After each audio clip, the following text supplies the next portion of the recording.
no recibía ningún tratamiento. Aquí básicamente nos definen que hay un desorden valvular, pero no nos detallan cuál desorden. Eso es lo que tenemos que aprender a reconocer desde el punto de vista fisiopatológico para entender luego, desde el punto de vista semiológico, los signos que me van a ayudar a mí a sospechar que la válvula mitral está dañada. Bueno, este paciente entonces tiene 2 años de diagnóstico y no está tratado. Y ahora acude a la emergencia por una sintomatología agregada y que lógicamente se sospechar que está asociada al desorden valvular mitral, que es la presencia de disnea, dolor torácico, mareo y debilidad general, junto con una escasa eliminación de orina. Si se acuerdan ustedes, este caso lo vimos básicamente representando un paciente con una descompensación de la bomba cardíaca, pero en este caso ocasionado por un desorden valvular mitral.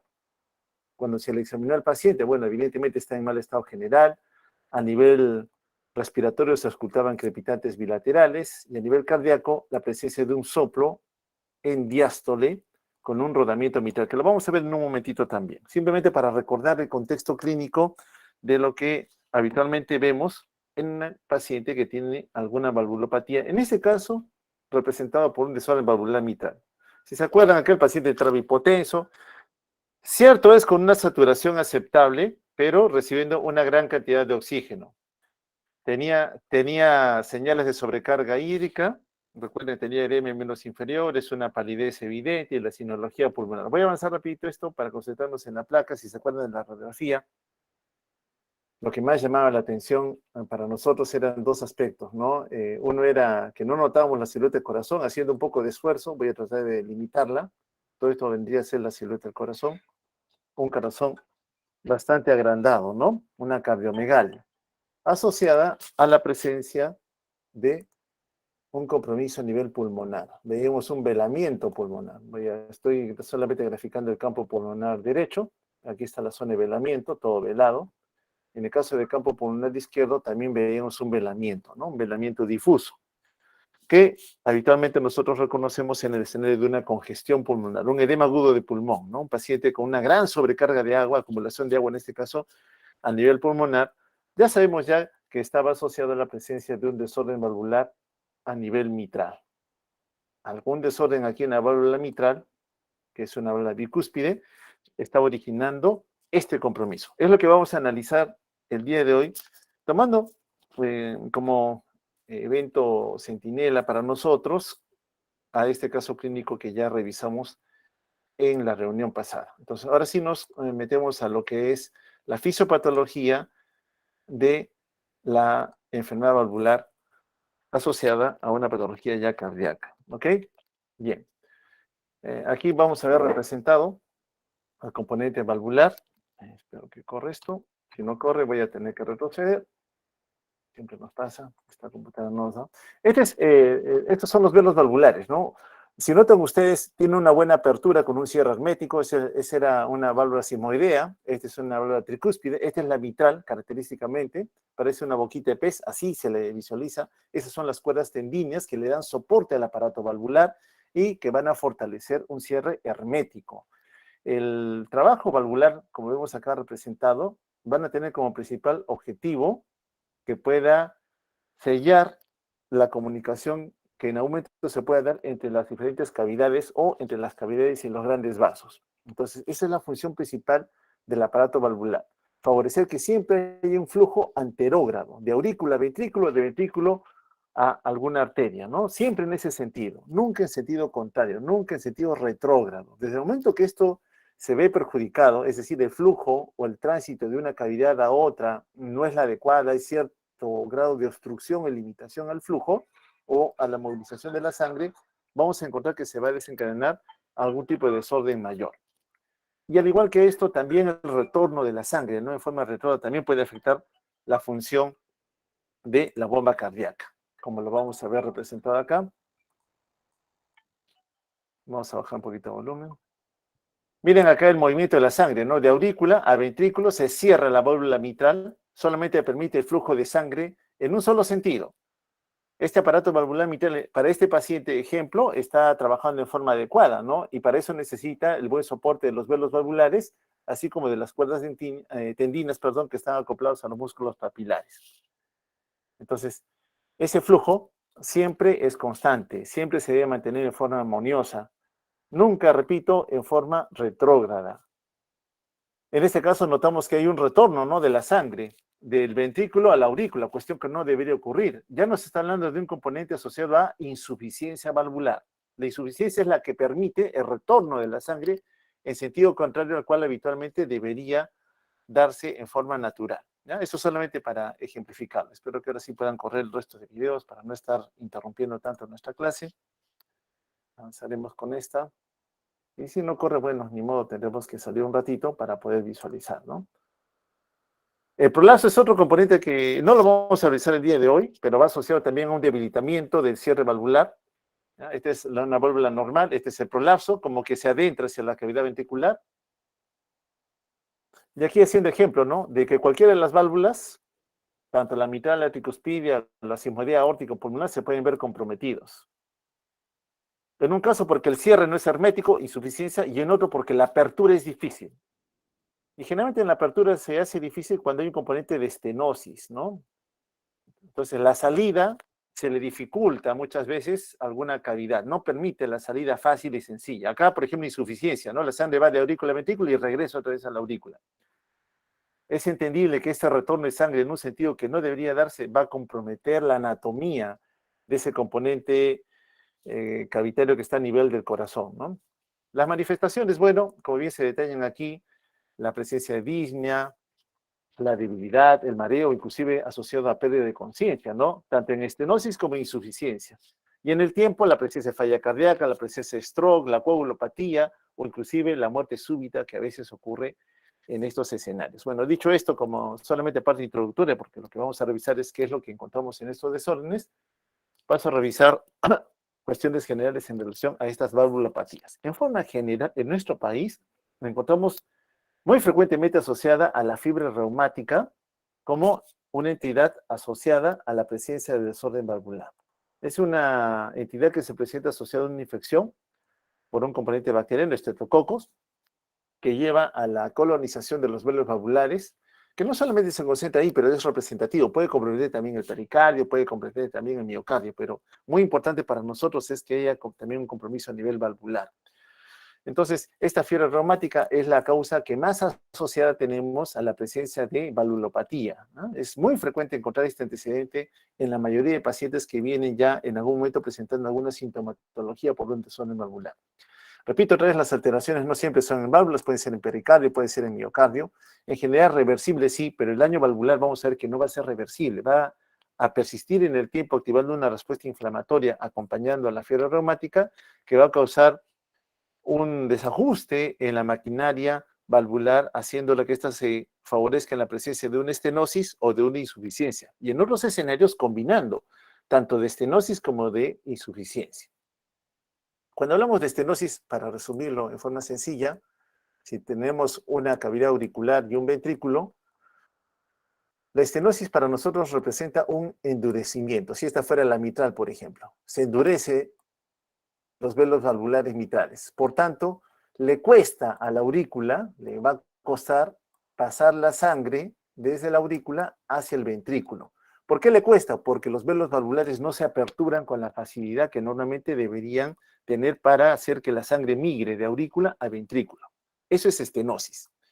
Y la insuficiencia la vimos también hace un instante cuando notábamos que la sangre sí lograba pasar de la aurícula, pasó libremente al ventrículo, pero lamentablemente, por la presencia de esa insuficiencia, cuando debería cerrarse los velos valvulares en la fase sistólica del ventrículo, no lo hacen y permiten que la sangre retorne hacia la aurícula, retorna hacia la aurícula, ¿ok?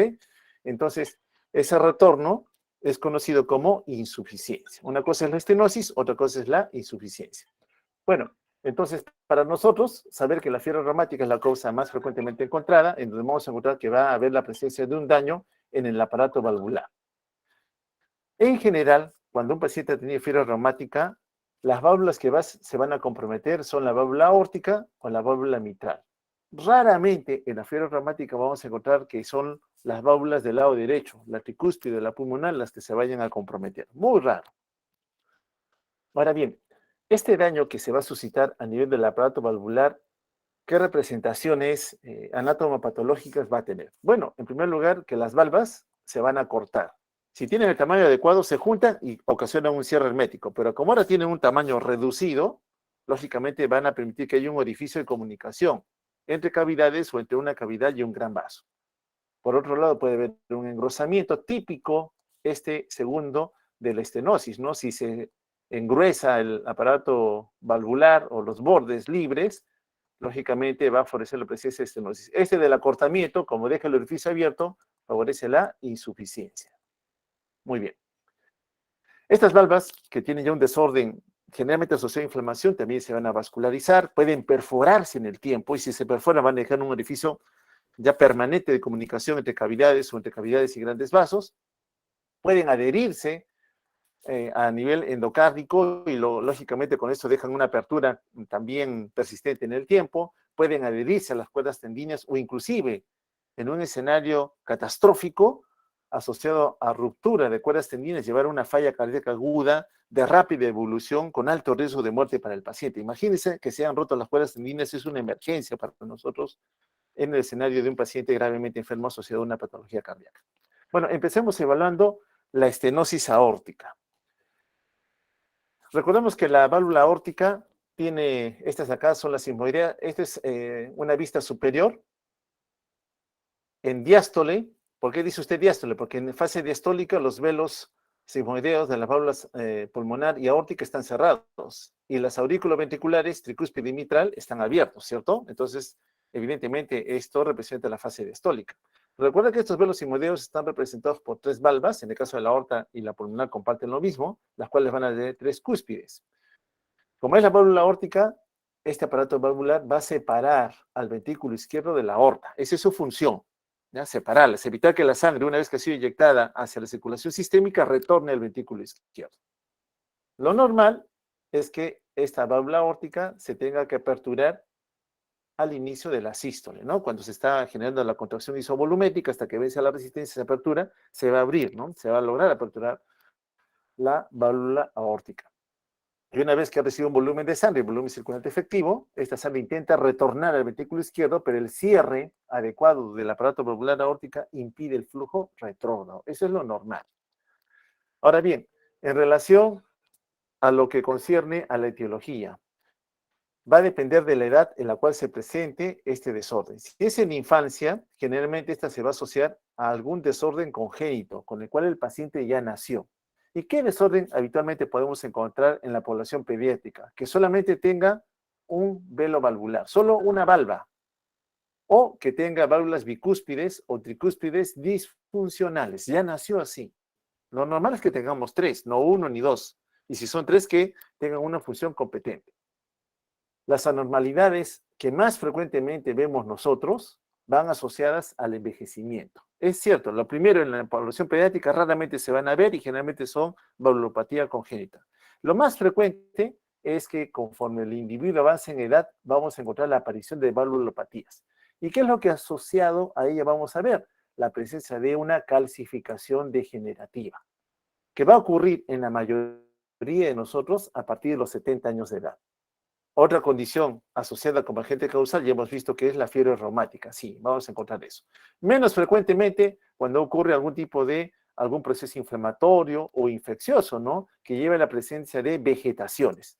Siendo el velo valvular, vamos a poner un velo por acá y otro velo muy unido a él, que forma parte del aparato contráctil y tiene que ser un cierre hermético, a veces ocurre que en el borde libre, por un proceso inflamatorio o infeccioso, se forman algunas vegetaciones, ¿no? Unas vegetaciones claramente vistas por ecocardiografía, que no permiten un cierre hermético, ¿no? Generalmente ocurre por desorden obstructivo o inflamatorio. El lupus eritematoso sistémico, por ejemplo, puede llevar a la presencia de una valvulopatía lúpica, ¿no? O en el escenario de una infección, ¿no? Por un agente infeccioso bacteriano, estafilococo, por ejemplo, puede favorecerse la colonización del borde libre de los segmentos valvulares. La radioterapia o la afección reumatoide que anteriormente se han comentado. Bueno, entonces, a nivel mundial, si bien es cierto hay fiebre reumática, la cual está cada vez en descenso, todavía se siguen viendo casos. El que les mostré es uno representativo. Aún así, lo que más está creciendo ahora, dado que la expectativa de vida se ha incrementado, es encontrar un mayor número de pacientes con estenosis asociado al envejecimiento que se acompañe de una calcificación de la válvula aórtica. Inclusive, habiendo iniciado con una válvula normal con 3 componentes valvares libres que luego se cierran herméticamente, el proceso inflamatorio con la calcificación puede llevar incluso que 2 velos valvulares se fusionen y formen uno solo, dando la presencia de una válvula bicúspide. Lo importante aquí entender es que conforme nosotros vamos a envejecer quitando la fiebre reumática, naturalmente nuestras válvulas de la válvula aórtica se van a tender a calcificar por un proceso inflamatorio natural acompañando la edad. Es un proceso degenerativo que nos va a acompañar a todos nosotros, si es que alcanzamos esa edad, lógicamente. Entonces, en diástole ya sabemos que ocurre un cierre hermético. Noten ustedes que los segmentos libres están claramente adheridos uno a otro y no van a permitir que la sangre que ha sido inyectada intente regresar al componente ventricular, en el caso fuera el ventrículo izquierdo. Aquí está un cierre adecuado, una válvula sifoidea, está cerrado, aquí se está abriendo, ¿no? Lo natural, hay un orificio de salida por donde la sangre tiene que salir a la circulación sistémica pulmonar, estamos hablando del segmento sistémico, sería por la aorta, tiene que salir a perfundir a los órganos de la economía. Aquí es una válvula aórtica ya, pero miren, acá había una calcificación, se ha fusionado parte del segmento valvular. Y claramente su superficie no es una superficie lisa, como la notamos aquí, es una superficie irregular, ¿no? Estenosada, calcificada, endurecida. En peor grado aquí todavía, ¿no? Miren el orificio de salida, bastante reducido, ¿no? Entonces va a costarle aquí, en el ventrículo izquierdo, poder eyectar la sangre por este orificio de menor tamaño. Le va a costar mucho trabajo. Hay una resistencia que se va a oponer a la salida de la sangre de ese ventrículo. Entonces, siendo un proceso degenerativo, que empieza con un componente, miren, eran 3 valvas, ahora se han fusionado, aquí 2 valvas se han fusionado, aparente ahora una válvula bicúspide, ¿no? Avanza el tiempo, y la válvula se va estenosando más y más hasta que la estenosis es significativa. Y en este caso, acompañada también de insuficiencia. Pueden haber desórdenes mixtos, repito otra vez, no estenosis pura, sino también la presencia de una insuficiencia. Bueno, la progresión natural es llegar a esto, ¿no? Un segmento valvular claramente calcificado, que no tiene una apertura adecuada, no le facilita la salida de sangre de ese ventrículo izquierdo a la circulación sistémica. Es una enfermedad progresiva que va a avanzar año tras año hasta que en algún momento el área que permitía la salida de la sangre, esta es una válvula bicúspide, por ejemplo, que permite también el trabajo normal. Esta es una válvula tricúspide, o sea, 3 valvas, no es tricúspide, sino son 3 valvas, también es lo natural y lo normal. Sea una u otra, en algún momento avanza o progresa a la presencia de calcificaciones, como estamos notándolas aquí, ¿ya? Para esto ha tenido que haber una serie de condiciones previas en el paciente que van a favorecer la evolución a una calcificación, la predisposición genética, la morfología, más tiene la bicúspide que el componente trivalvar a evolucionar a una estenosis, ¿cierto? La edad avanzada, ya lo sabemos. Si es varón, peor todavía. Si tiene hiperlipidemia, alto riesgo de avanzar también a la estenosis. Un paciente con diabetes, un síndrome metabólico, hipertenso, fumador, daño renal, o un incremento por el daño renal, a veces la hiperfosfatemia también favorece la progresión a la estenosis. Bueno, esas son las condiciones que el paciente ya tiene genéticamente o que ha adquirido a lo largo de los años. Conforme esta válvula ya se está endureciendo, se está calcificando, el flujo continuo rasga o causa una lesión por estiramiento, la sangre que pasa del ventrículo a la circulación sistémica roza la superficie, causa un desorden inflamatorio. El componente lipídico, igual como ocurre como en la aterosclerosis, comienza a infiltrar los bordes libres y a nivel también subendotelial, y ocurre una diferenciación de los miofibroblastos. Otra vez el fibroblasto, harto conocido por nosotros, que comienza a reemplazar a los componentes celulares normales. Progresa la enfermedad, esto es oxidativo, incrementa la expresión de angiotensina 2, localmente se produce angiotensina 2 y se promueve un estímulo para formar ya una calcificación más sostenida en el tiempo, cuya consecuencia va a ser ¿cuál? Reducir el área por la cual la sangre tenga que salir. Sigue progresando la enfermedad y noten que el área de salida está grandemente reducida. Por tanto, ese ventrículo izquierdo, que en los primeros 2 escenarios todavía podía inyectar la sangre con cierta facilidad, en este momento ya va a encontrar serios problemas. Lógicamente, para este momento, el grado de estenosis, como vemos acá en la curva roja, se está extendiendo mucho más y la supervivencia disminuye. Ese individuo ya diagnosticado con estenosis aórtica va a tener una mayor chance de poder fallecer.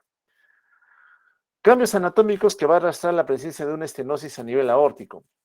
El principal daño, ¿dónde lo vamos a ver? Aquí, en ventrículo izquierdo. El ventrículo izquierdo, viendo que hay una resistencia para sacar la sangre hacia la circulación sistémica, porque los velos no se están aperturando con la facilidad que lo hacían, porque están rígidos, están endurecidos, condiciona un trabajo adicional a la contracción, llevando a la hipertrofia. Entonces tiene que ocurrir aquí como un mecanismo de compensación a lo largo del tiempo la presencia de hipertrofia del ventrículo izquierdo, ¿ya? Aumenta la masa muscular y eso también va a tener una representación fisiopatológica en el paciente. Entonces aquí notamos el desorden asociado a estenosis, viéndolo desde arriba, miren los velos doblares aórticos, cómo se van endureciendo, ¿no?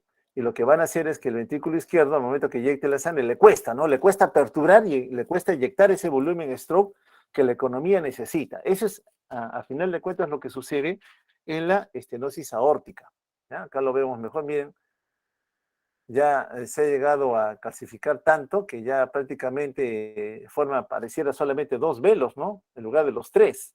Una válvula bicúspide, ¿no? A veces se nace con ella, a veces en el tiempo, el proceso degenerativo da lugar a su formación. Pero claramente acá lo importante es transmitir el mensaje. La estenosis aórtica es un endurecimiento del aparato valvular aórtico que va a limitar que el ventrículo izquierdo pueda inyectar la sangre hacia la circulación sistémica. En el proceso fisiopatológico asociado al envejecimiento, a la degeneración en sí, está asociado mucho a la hiperlipidemia que lo hemos visto. Igual como ocurre con la aterosclerosis, también hay un desplazamiento del componente lipídico a nivel subendotelial. Recuerden que la superficie de los velos valvulares está compuesto de endotelio, por tanto también acá los lípidos comienzan a migrar a nivel subendotelial, arrastran al reclutamiento de células inflamatorias, engullen a las partículas de colesterol LDL también, llegan a células inflamatorias, activa una respuesta inflamatoria local y eso lleva justamente al endurecimiento del aparato valvular mitral, ¿ya? Empieza con un proceso con depósito anormal a nivel subendotelial. Uno diría, esto es lo que he visto en arterias coronarias. Sí, es un proceso bastante similar, ¿no? En donde el LDL va a ser engullido, ¿no? Por células inflamatorias, llegan los miofibroblastos, los pocos que hay, comienzan a reclutarse fibroblastos también, que se convierten en osteoblastos, y esta es una célula conocida por nosotros, porque es la que va a promover, ¿qué cosa? La calcificación del aparato valvular. Y todo esto es progresivo, ¿no? Va avanzando a lo largo de varios años, hasta que finalmente el individuo, gracias a la presencia de un área de salida para la sangre del ventrículo a la circulación sistémica, se ha reducido tanto que el paciente ya se hace sintomático, ¿no? Una gran sintomatología que arriesga al paciente a poder fallecer.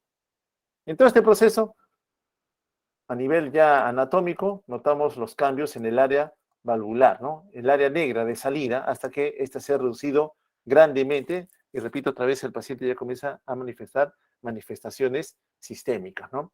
Miren la resistencia. Esta curva hacia abajo que se va dibujando es cuánta resistencia, cuánta limitación a la salida de la sangre le opone el aparato valvular aórtico al ventrículo izquierdo. Mientras más profundo sea, más cerrado está ese orificio por donde la sangre tiene que salir, ¿no? Entonces vamos notando que la profundidad se va exacerbando más hasta que la estenosis es severa, ¿no? Para que salga por un orificio reducido, lógicamente la velocidad aumenta, ¿no? Y esa velocidad aumentada solamente nos está diciendo que está mucho más estrecha la salida o el orificio de salida desde el ventrículo hacia la circulación sistémica, ¿no? Entonces este ventrículo, repito otra vez, con mecanismo de compensación se va hipertrofiando para favorecer en algo la salida de la sangre, pero a costas de ocasionar otros desórdenes más que vamos a revisar a continuación. Miren, esta es una válvula aórtica retirada de un paciente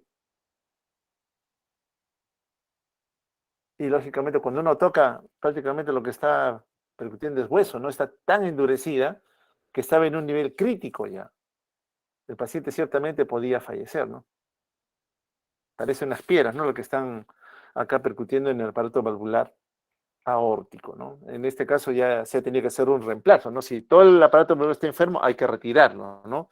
La cirugía antigua. Hoy en día tenemos el TAVI, que lo vamos a ver al final.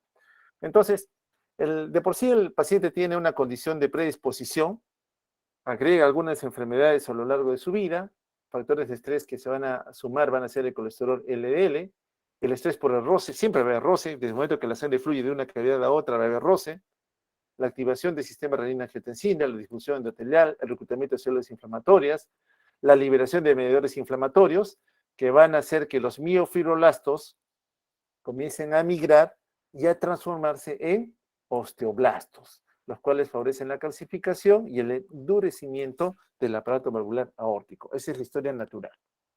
Muy bien, pues resumiendo, la estenosis aórtica va a asociarse más con un desorden degenerativo. A los que alcancemos esta edad, lógicamente tenemos más riesgo ya de presentar algún grado de estenosis aórtica. Frecuente en el varón y se asocia, como hemos visto, si es el colesterol LDL, uno de los procesos que se va a activar aquí, a enfermedad coronaria, al paciente diabético o con hiperlipidemia. La presentación clínica, ¿cómo vienen estos pacientes en quienes el desorden se va a presentar a lo largo del tiempo? Al inicio, fase luna de miel, como ocurre con muchas enfermedades crónicas, ¿no? Asintomática. Luego se presenta la sobrecarga de presión, que va a inducir la hipertrofia del ventrículo izquierdo por aumento de la masa muscular. Entonces va a ser una hipertrofia concéntrica. ¿Y qué manifestaciones habitualmente trae nuestro paciente? 3 son las que habitualmente lo pueden acompañar. La presencia de angina, la presencia de síncope y la presencia de falla cardíaca congestiva. Más o menos aparecen en ese orden.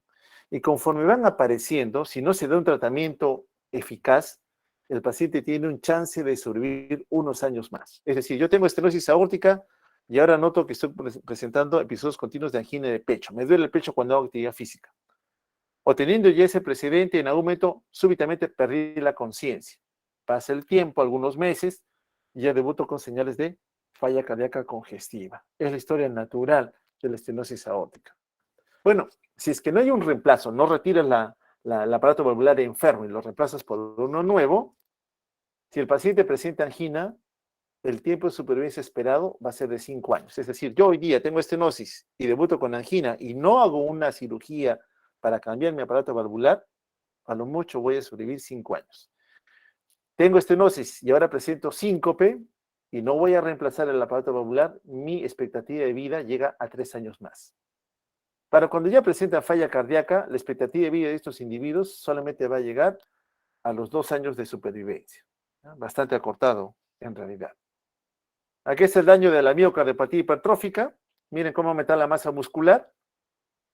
Lógicamente, una mayor masa muscular, ¿qué demanda? Mayor oferta. ¿Por qué? Por las coronarias. Pero a las coronarias les cuesta alimentar a una mayor masa muscular, ¿no? Entonces la bomba comienza a fallar. En algún momento nos va a hacer falla cardíaca. ¿Ya? Entonces, alto riesgo agregado. Si no soluciona la estenosis, miocardiopatía, viene la disnea, arritmias cardíacas, el cansancio, el agotamiento, el mareo, la pérdida de conciencia, como habitualmente vemos en esos pacientes. Entonces, la estenosis aórtica es un proceso prolongado, a lo largo del cual diferentes mecanismos van a intentar compensar el proceso. Sabemos que la estenosis induce una obstrucción al flujo de salida desde el ventrículo izquierdo. Y esto va a tener un efecto en varias dianas. En primer lugar, va a aumentar la presión sistólica del ventrículo izquierdo. Es lógico, si la aorta tiene una pequeña área que me permite la salida de la sangre, el ventrículo izquierdo tiene que contraerse más, generar un aumento de la presión al momento de la fase sistólica. ¿Y eso qué va a inducir? Un aumento de la masa del ventrículo izquierdo, se hipertrofia, lo hemos visto. Y en el tiempo sigue hipertrofiándose, va a generar la disfunción, que finalmente va a llevar a la falla del ventrículo izquierdo, la insuficiencia cardíaca. Muy bien. Esa obstrucción de flujo de salida va a hacer que le tome más tiempo eyectar el volumen de sangre. Entonces, aumenta el periodo de salida de la sangre, aumenta el tiempo de eyección. Como está más contraído el ventrículo izquierdo y lógicamente de mayor masa muscular, también aumenta la presión diastólica del ventrículo izquierdo, lo cual va a acortar el tiempo diastólico. Y eso no nos conviene. Acortar tiempo diastólico por hacer que haya más tiempo en sístole para eyectar un volumen de sangre, va a disminuir la oferta de sangre del miocardio y favorece la presencia de isquemia miocárdica, que sumado a los otros dos procesos, favorecen la falla cardíaca. Menos sangre y menos volumen extraoyectado de la circulación sistémica disminuye la presión en la aorta, lo cual lógicamente, si hay menos presión en la aorta, cuando ésta vuelva, salió la sangre hacia la aorta, Y recuerda que cuando la sangre sale, regresa, y cuando regresa en fase diastólica, por los ósteos de las coronarias, tiene que alimentar al corazón. Como hay menos sangre, menos oferta de sangre al miocardio. Isquemia miocárdica, falla el ventrículo izquierdo. Entonces, por donde vaya, va a ocasionar daño. Y el comprometido directamente aquí va a ser el ventrículo izquierdo. Entonces, en resumidas cuentas, la historia natural de la estenosis aórtica nos habla de que es un proceso prolongado, ¿no? Un individuo que no tiene esta entidad, bueno, tiene su expectativa de vida esperada, según otras condiciones más, y lógicamente, una vez que algún proceso ha gatillado la activación de un proceso inflamatorio acompañado de calcificación, viene la etapa de luna de miel, ¿no? Varios años el paciente asintomático, no tengo problemas, pero es hiperlipidémico, es hipertenso, es diabético, fumador, etcétera, etcétera. En algún momento, el área de salida que le permite el aparato valvular aórtico a que el ventrículo izquierdo eyecte la sangre en la economía se ha reducido tanto que ahora sí se hace sintomático, ¿ya? Hay sobrecarga miocárdica y empiezan los síntomas. Y el síntoma que habitualmente presenta el paciente al inicio es la angina. Repito otra vez, cuando el paciente debuta con angina y no le reemplazas el aparato valvular, su expectativa de vida, ¿cuánto va a ser? De 5 años. Pasa el tiempo y ahora el paciente ya no viene solamente con angina, sino con síncope. No reemplazas el aparato valvular, ese individuo te va a vivir en promedio 3 años más. Y si presenta señales de falla cardíaca, no has reemplazado el aparato valvular, ese individuo tiene una expectativa de vida de 2 años. Y si no haces nada, lógicamente el individuo va a fallecer en un corto periodo de tiempo, más si es varón, porque el sexo aquí influye mucho en la evolución y pronóstico de la estenosis aórtica. Bien, ¿cuál es la fisiopatología entonces por la cual el paciente con estenosis aórtica viene con dolor en el pecho? ¿Por qué le duele el pecho? Bueno, sabemos que como es un desorden asociado a depósito anormal de lípidos a nivel subendotelial, es lógico entender que la mitad de los pacientes también van a venir con enfermedad coronaria concomitante. Sí, es cierto, porque comparten el mismo proceso. Ahora, en el paciente que no es coronario, hacen angina. Ya sabemos que el coronario no tratado en aumento nos va a hacer angina, porque va a generar un grado de falla cardíaca. Pero en aquel que no es coronario, la hipertrofia del ventrículo izquierdo ocasiona un engrosamiento importante. Como está tan engrosado, tan contraído, comprime la red capilar. No hay menos vasos sanguíneos que llegan a nivel subendotelial. Sabemos que el tiempo de eyección está prolongado, porque tiene que hacer más esfuerzo para eyectar el volumen de sangre contra una resistencia generada por la estenosis aórtica. Por tanto, la presión telediastólica aumenta, ¿ya? Aumenta, lo cual disminuye el gradiente de perfusión en diástole para que toda esa capa de miocardio hipertrofiado que hemos visto se pueda alimentar en forma adecuada. No, no va a llegar. Y esa menos perfusión al subendocardio en el tiempo va a generar daño, que se va a expresar como una insuficiencia cardíaca al final, ¿no? Pero en este caso va a venir con angina, le va a doler el pecho porque como la coronaria no puede perfundir a toda la pared engrosada del miocardio, con el esfuerzo físico el paciente va a manifestar esta queja principal. El síncope, ¿por qué se da en la estenosis aórtica? Bueno, ya sabemos la historia natural de la estenosis aórtica, sabemos que con el esfuerzo físico va a hacerse más sintomática, sabemos que hay hipertrofia ventricular izquierda y que puede favorecer la presencia de arritmias cardíacas. Bueno, saber que cuando uno hace esfuerzo físico, la resistencia vascular sistémica disminuye, ¿no? Disminuye. Entonces, si esta disminuye, menos flujo de sangre va a haber a territorios distales, uno de ellos el cerebro.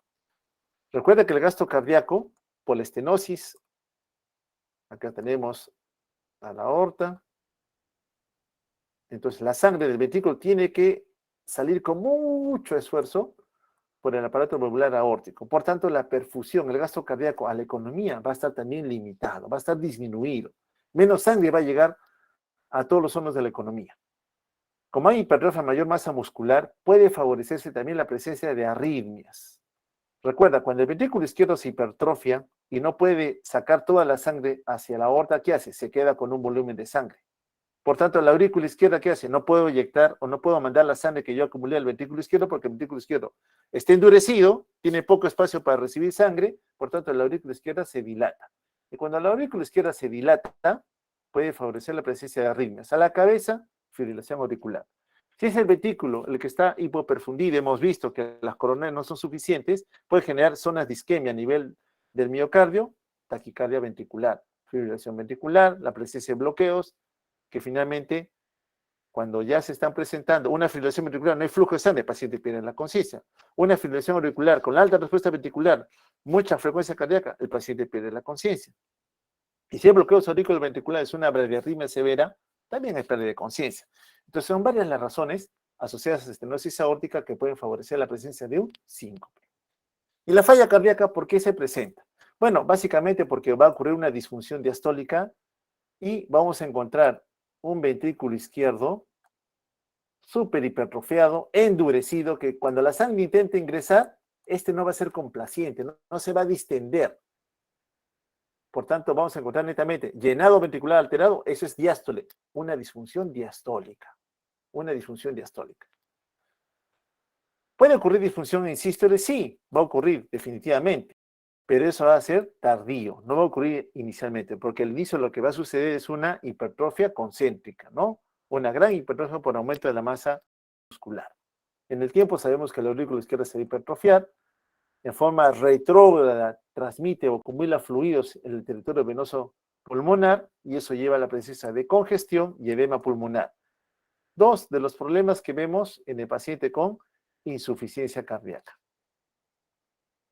Muy bien, entonces aquí vamos a ver los problemas encontrados en estenosis. Recuerda que la estenosis es un endurecimiento del aparato valvular aórtico. ¿Qué significa eso? Que la sangre no puede salir con la facilidad que normalmente solía tener. Entonces hay una obstrucción del flujo de salida del ventrículo izquierdo, el ventrículo responde, se hipertrofia, se dilata, lógicamente va a demandar más a la coronaria, y hay un aumento en la demanda y poca oferta, y ese desequilibrio en algún momento genera una insuficiencia.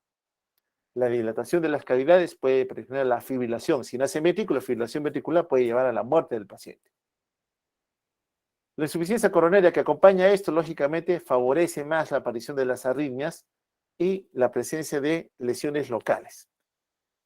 La alteración en forma anterógrada, es decir, el flujo de sangre está disminuido, hay menos gasto cardíaco, afecta la perfusión. A nivel cerebral, el paciente está mareado, puede perder la conciencia, como parte de la evolución natural de la enfermedad.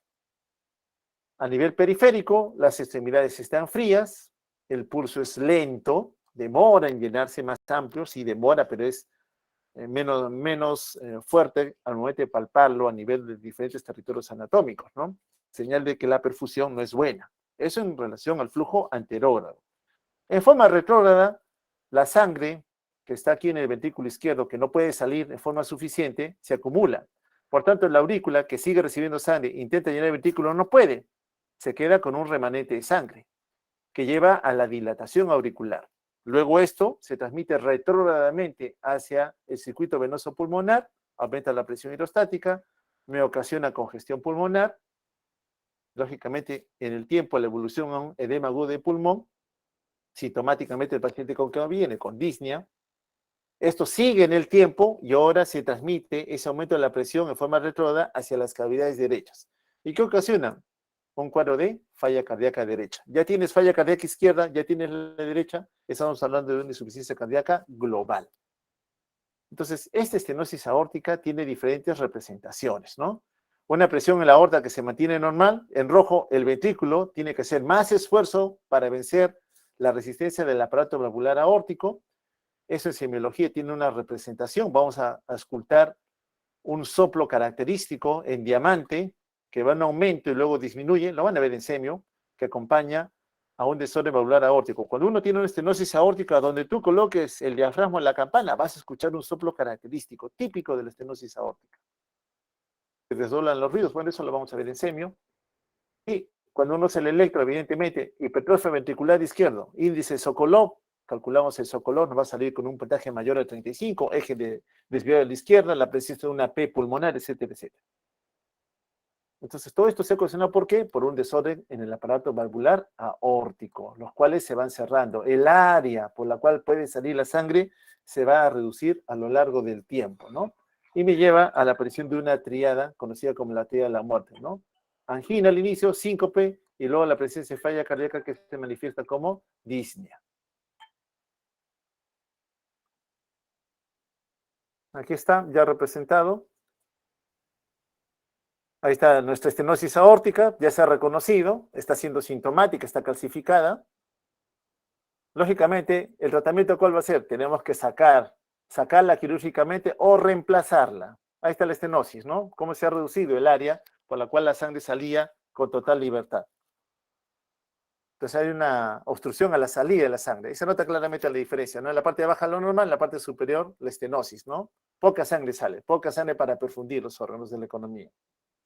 Y la sintomatología que el paciente tiene, ¿no? La disnea característica, la fatiga, que se va exacerbando a lo largo del tiempo, el mareo, sudoración normal, sentido simpático, en el tiempo también la congestión falla cardíaca por acumulación de fluidos a nivel pulmonar. Antes se sacaba todo el aparato valvular en cirugía de corazón abierto, ahora no. Por radiología intervencionista se canaliza un vaso femoral, la arteria femoral. Entonces, ya sabemos que la sangre tiene problemas para salir de circulación sistémica, es lo que nos está diciendo, ¿no? Entonces, este es el problema. Ahí se está, por vía femoral se ha colocado una guía, acá está un stent, y que se va a colocar una prótesis valvular aórtica. Acá no se está haciendo ningún corte en el pecho, ¿no? Todo es por radiología intervencionista. Entonces, el objetivo es hacer que se reaperture un orificio de salida adecuada para el componente valvular aórtico. Le he cortado la mayoría de videos, pero ya pienso que está bastante resumido con esto. Si me dan un minuto, por favor, tengo una llamada, no sé, llama varias veces. Voy a interrumpir un ratito la transmisión, por favor, amigos. Me esperan un minuto.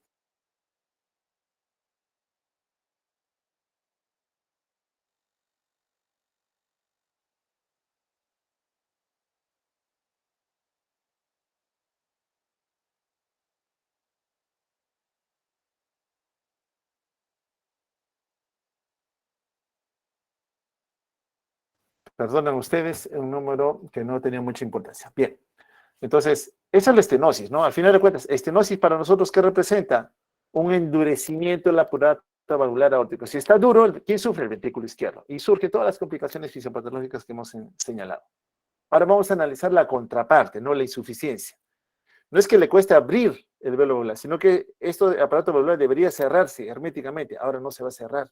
Y cuando no se cierra, la sangre que se inyectó hacia la aorta regresa al ventrículo izquierdo. Eso es insuficiencia aórtica. Bueno, esa disfunción que ocurre a nivel aórtico, lógicamente, ¿qué va a hacer? Perdón. ¿Qué va a hacer? Que el ventrículo izquierdo también esté sometido a estrés. Acá estamos dibujando el ventrículo izquierdo, que sería la mitral, nuestro ventrículo izquierdo, cuyo trabajo es inyectar la sangre hacia la aorta, ¿no? Entonces, la sangre sale eyectada del ventrículo hacia la aorta muy bien. Sabemos que la sangre tiene tendencia a regresar, pero en este aparato valvular le va a permitir el retorno. ¿Qué va a significar? Una sobrecarga también para el ventrículo izquierdo, pero no una sobrecarga de presión. En la estenosis lo que se genera es una sobrecarga de presión. ¿Por qué? Porque el ventrículo izquierdo tiene que contraerse, tiene que aumentar la masa muscular. Acá no. La sangre que salió, una parte de ella regresa al ventrículo izquierdo. A eso le llamamos sobrecarga de volumen, ¿ya? Entonces, lo que ocasiona esto es una sobrecarga de volumen sobre el ventrículo izquierdo. ¿Qué debemos recordar de la insuficiencia aórtica? Que hay formas agudas y formas crónicas de la enfermedad. En relación a las causas agudas, ¿ya?, que frecuentemente vamos a ver asociados a la insuficiencia aórtica, ¿ya? Uno es la disección de la aorta ascendente. Sí, sucede que a veces la aorta ascendente, las paredes, la íntima, la capa media y la adventicia, sobre todo entre la íntima y la media, comienzan a separarse. Eso le llamamos disección.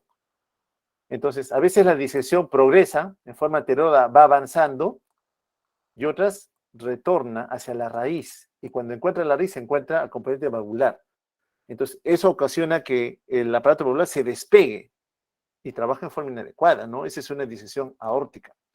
Otro es cuando un proceso infeccioso, una endocarditis, está afectando al aparato valvular aórtico. Sí, cuando hay inflamación se destruye muchas veces el aparato valvular.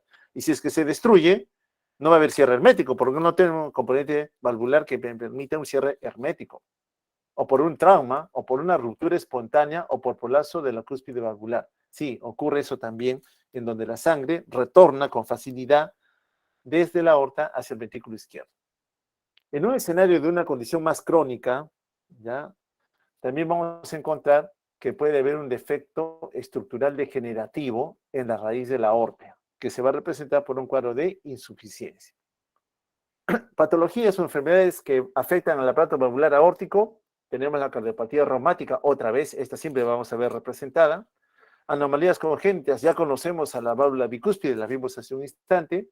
Enfermedades degenerativas calcificantes, sí, yo sé que estas favorecen la estenosis, sí, es cierto, pero también puede ser que tanto sea calcificado que no se unen herméticamente en la fase diastólica, entonces también me generan insuficiencia. Desde el momento que no hay hay un cierre hermético del aparato valvular a nivel de borde libre, lógicamente también favorezco la insuficiencia. Entonces, es una forma mixta. Degeneración mixedematosa y otra es la endocarditis infecciosa, ¿no? Que ocurre en algunos pacientes. Hay algunas entidades asociadas a enfermedades de tejido conectivo, el síndrome de Marfan es uno de ellos, también se debilita el aparato valvular, puede favorecer la insuficiencia. La hipertensión arterial sistémica también favorece la insuficiencia.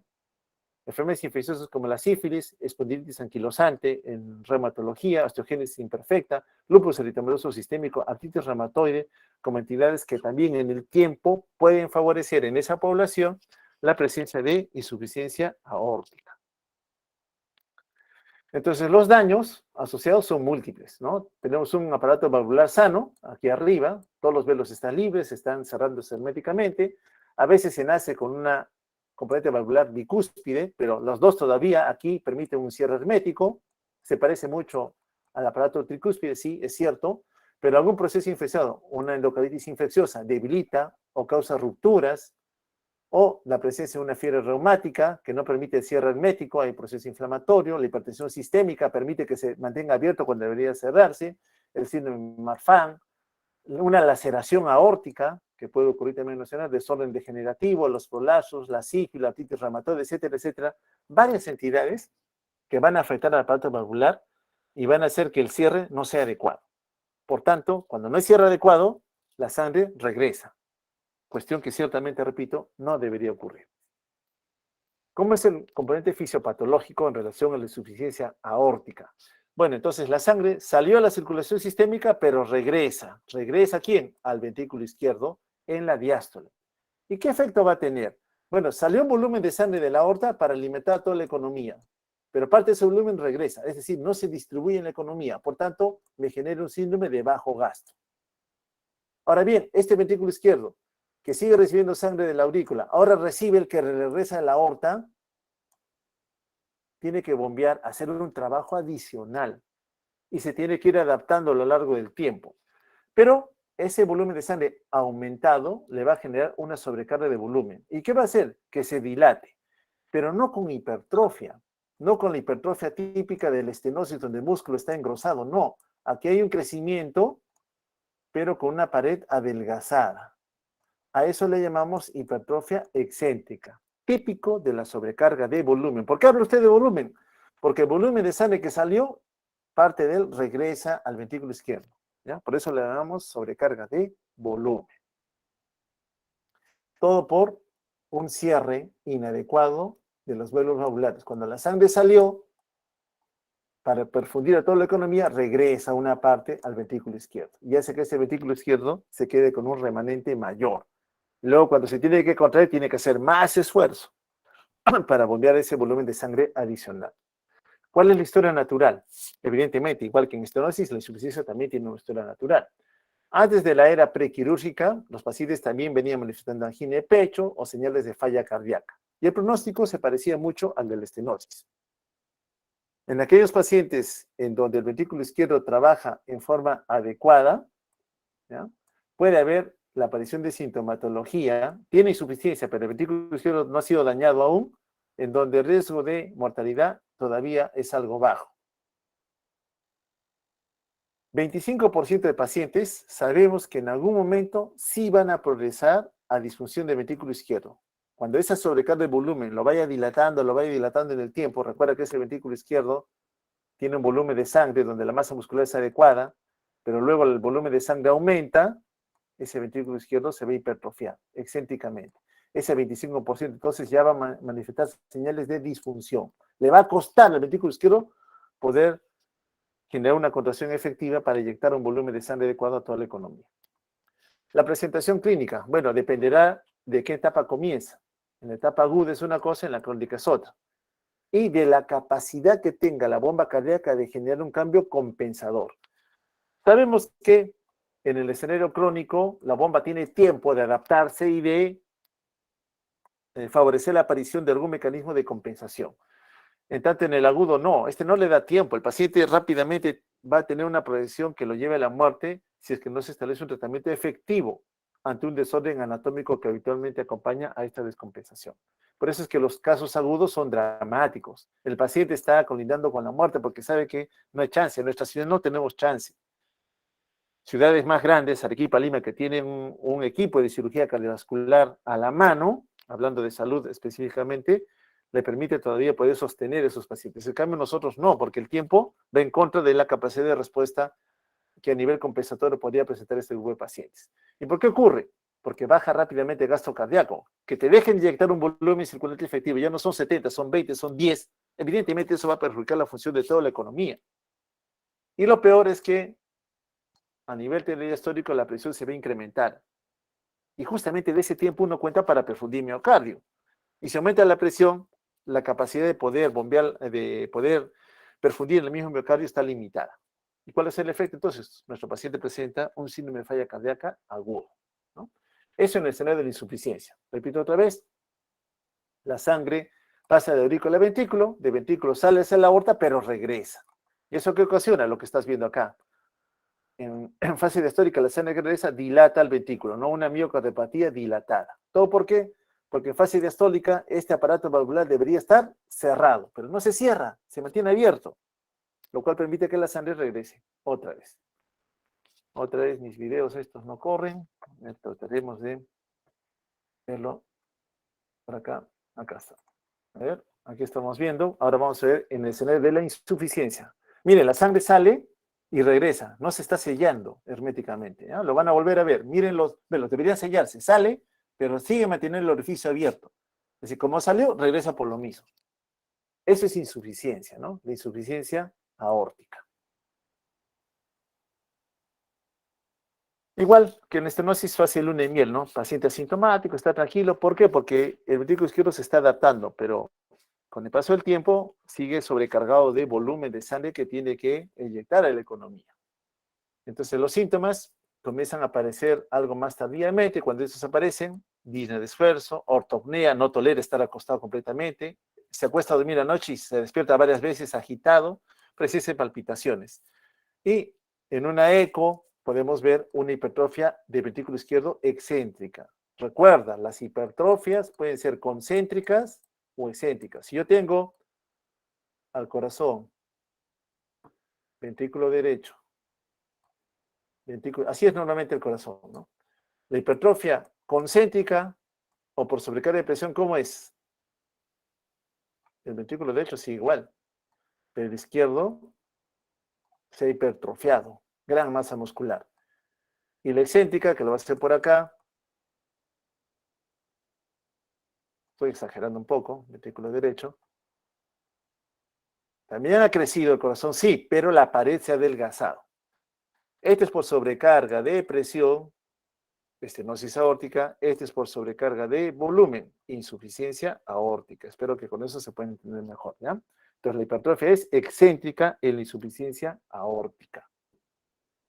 Bueno, entonces, ese es un escenario que en el tiempo el paciente puede compensar, ¿no? La falla cardíaca que en algún momento se hace crítica o se hace sintomática.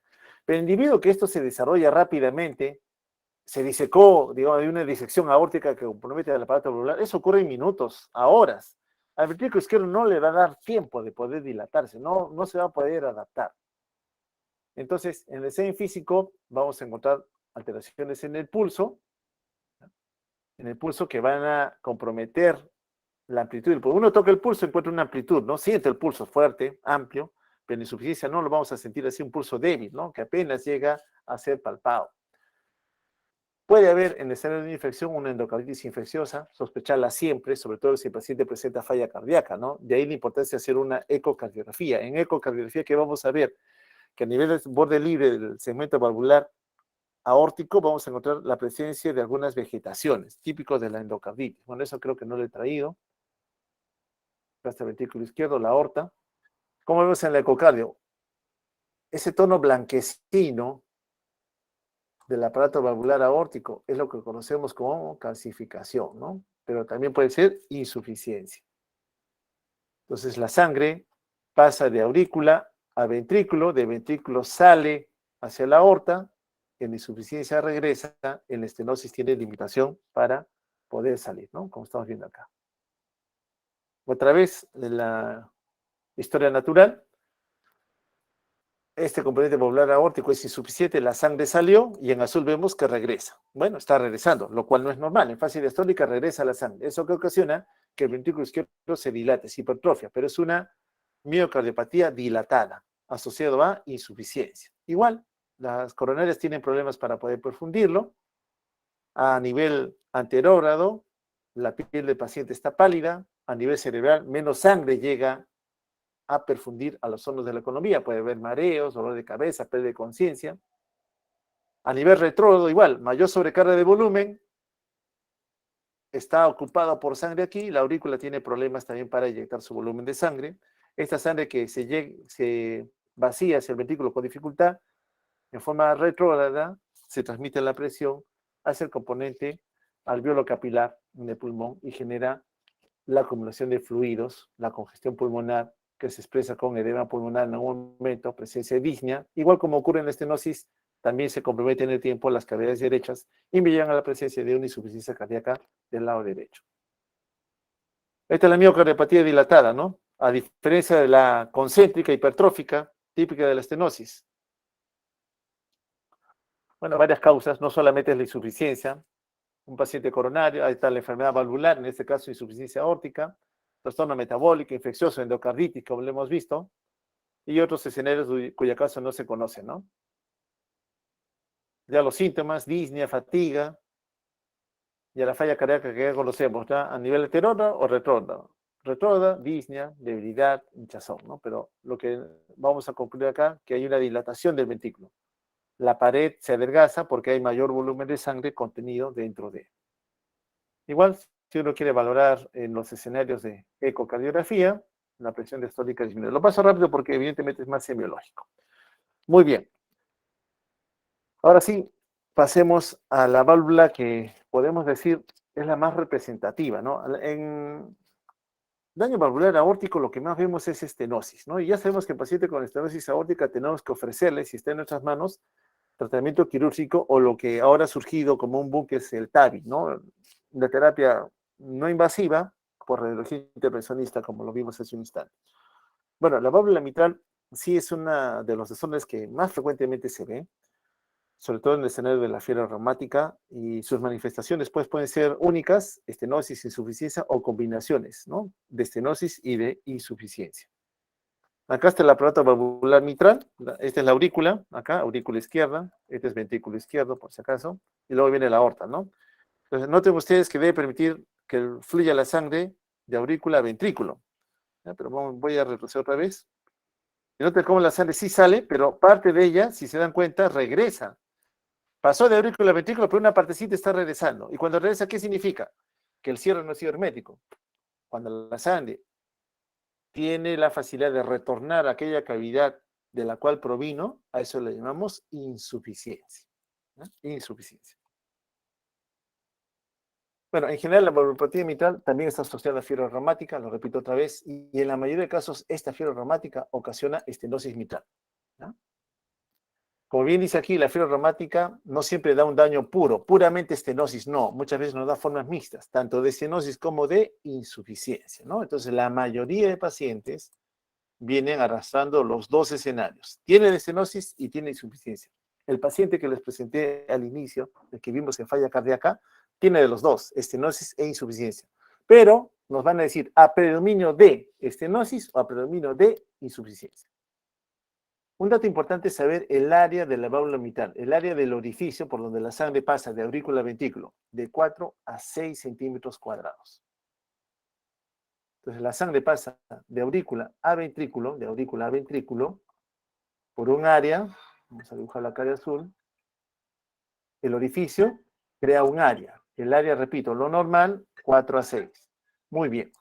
Cuando por alguna condición el área es menos de 2 centímetros cuadrados, el flujo va a disminuir grandemente. Y si no hay flujo, no pasa la sangre de una cavidad a otra, quien va a tener un compromiso hemodinámico serio va a ser toda la economía. El paciente va a estar muy sintomático, porque no le garantizas que haya una inyección de sangre suficiente para poder perfundirlo y llevarle lo que necesita, en lo que contiene sustratos energéticos y oxígeno.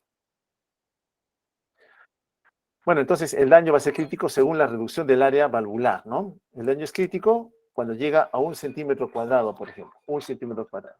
Deme un tiempito, por favor, un tiempo, por favor. Tengo que responder esta llamada.